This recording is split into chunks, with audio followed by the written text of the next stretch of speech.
Three Southern Colorado women are facing charges this morning accused of human trafficking and pimping. It happened last week after an undercover investigation into multiple spas in the area involving several law enforcement agencies. The women arrested are Covey King from Colorado Springs, Myung Moon, also from Colorado Springs, and Myung Bogdani from Pueblo.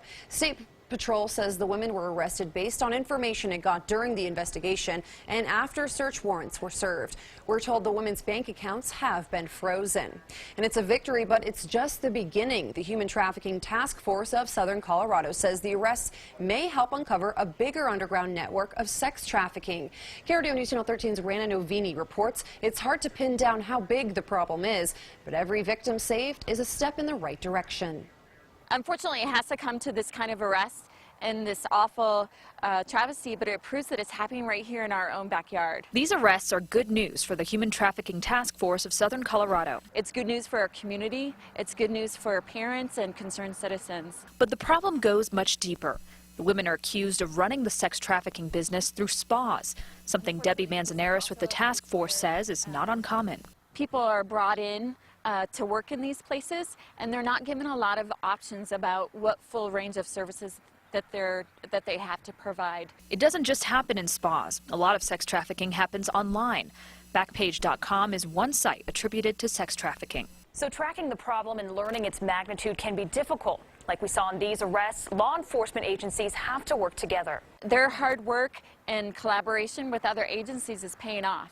And we're seeing girls being rescued, but also people that are doing illegal activities being arrested as well. Back up, back up. Education is another key. Documentaries like this one called Tricked are used by the task force and law enforcement to remind us that trafficking is not just happening overseas. It's happening in businesses, online, and on the streets right here in Southern Colorado. In Colorado Springs, Rana Novini, KRDO News Channel 13.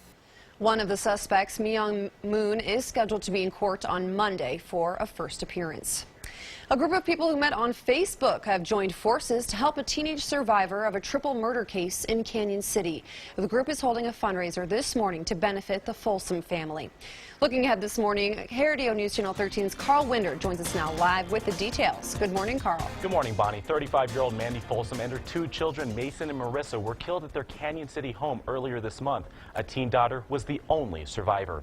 The Fremont County Fundraising Committee is holding a fundraiser this morning to benefit the Folsom family. The event will include music, an auction, a bake sale, and activities for children. It's from 10 this morning until 5 in Stansbeck Hall on the Abbey campus. 31-year-old Jacob Van Winkle has been charged on 36 counts in connection to the family's murders. 14 of the charges are for first-degree murder. Others include kidnapping, child abuse resulting in death, and sexual assault. Van Winkle is scheduled to be back in court next month. Again, the Folsom Family Fundraiser will start at 10 this morning at the Abbey campus. Live at Newsplex, Carl Winder, KRDO News Channel 13. All right, Carl, thanks so much. And new this morning, California was hit by a second earthquake in 2 weeks last night. It shook the Los Angeles area and surrounding counties. The U.S. Geological Survey reports the magnitude 5.3 earthquake was centered in Orange County, about 20 miles southeast of L.A. It was felt as far south as San Diego and as far north as Ventura County. It was pretty intense. I was sitting in a car waiting in a parking lot, and the car started shaking side to side. It felt like the car was going to flip over. This earthquake is probably about 10 times larger in terms of energy release than the one 2 weeks ago, or on March 17th. There were no immediate reports of significant damages or injuries, but broken glass, gas leaks, water main breaks, and a rock slide were reported near the epicenter. Happening now, 16 Colorado National Guard members are heading to Washington State to help with the recovery efforts in the deadly mudslide. The members are with the Fatality Search and Recovery Team. They're trained to work with coroners and to find and remove bodies from disasters.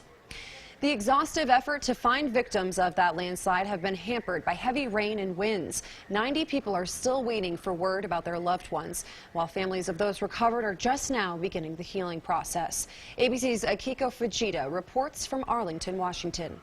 Natasha